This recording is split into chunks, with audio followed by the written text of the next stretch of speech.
So, when we picture the highest courts in the land, we usually imagine them eagerly tackling these massive, earth-shattering constitutional rights issues, right?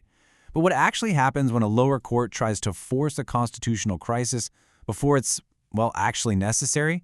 Let's dive into this explainer by looking at the 1996 case of the state versus Walter Bequinot. It is an absolute masterclass in how not to escalate a legal battle. But before we get into the actual gears of the justice system, I want you to think about something for a second. In most democratic legal systems, you're presumed innocent until proven guilty. The burden of proof is heavily on the state. But what if you're caught red-handed with stolen goods? Should you have to prove your innocence then? Because there are actually certain laws designed to fight crime that flip the script entirely. All right, so our story kicks off with a pretty massive heist, £7,000 sterling in stolen travelers' checks. Now, this was actually part of a much larger, incredibly complex case involving 8 different accused individuals facing 14 different charges. But for our purposes today, we're just going to follow the money. And those stolen checks made their way straight into Walter Bequinot's pawn shop. The trial court couldn't technically link him to the robbery itself, but because he ended up with the stolen goods so shortly after the crime, he landed squarely in the crosshairs of a very specific, very powerful law. And that resulted in a criminal conviction and a 4,000 Rand fine. You see, the trial court leaned heavily on Section 37 of the General Law Amendment Act, and this creates a concept called a reverse onus. Essentially, this forced Bequinot to prove his own innocence. Instead of the prosecution having to prove that Bequinot actually knew the goods were stolen, Bequinot had to prove on a balance of probabilities that he had reasonable cause to believe the transaction was totally legitimate. Well, the trial magistrate didn't buy his story, decided he hadn't proven his reasonable belief, and convicted him. So naturally, Bequinot appealed.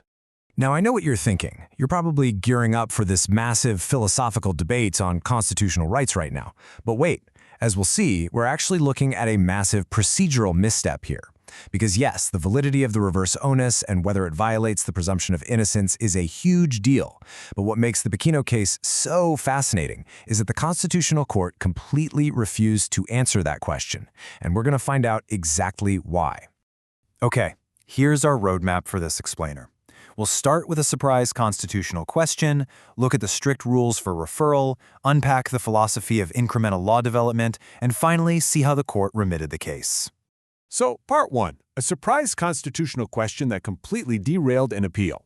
When Bequinot appealed, literally everyone, his lawyers, the state, they were all geared up to just argue the basic facts. Like, did the prosecution fail its basic duties?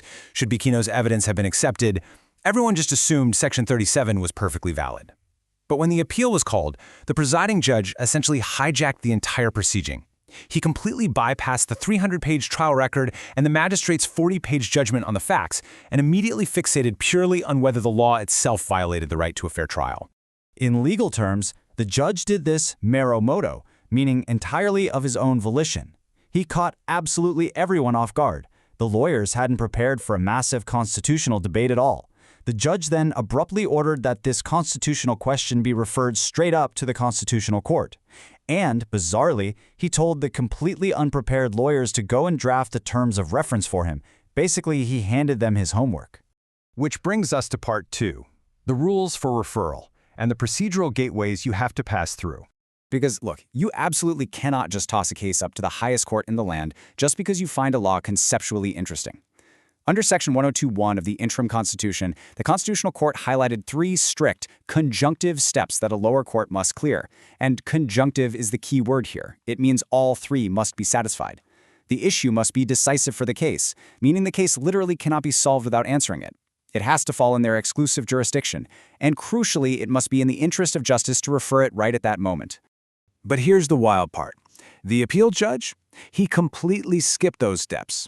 He inappropriately delegated his duties and provided no identifiable reason, no ratio, for why he thought the constitutionality was decisive or in the interest of justice. I mean, think about it. What if Bequinot was actually guilty under standard common law rules? What if his testimony was so obviously false that even without the reverse onus, he'd be convicted? By ignoring the facts first, the appeal court had absolutely no idea if the constitutional question actually mattered to Bequinot's fate. All right, moving to Part 3, incremental law development, and why protecting the system matters so much. There's actually a really profound philosophical reason behind all these strict rules. The Constitutional Court wasn't just annoyed by sloppy paperwork here. As Chaskelson P. noted, this rule allows the law to develop incrementally. You see, the highest court heavily relies on the considered views, the factual winnowing, and the rigorous analysis of the lower courts. If lower courts just punt every tough legal question upwards without doing that hard factual groundwork, the Constitutional Court is robbed of the vital context that experienced trial and appeal judges provide. So why does this matter to us? Well, because skipping straight to constitutional questions literally disrupts the entire criminal justice system.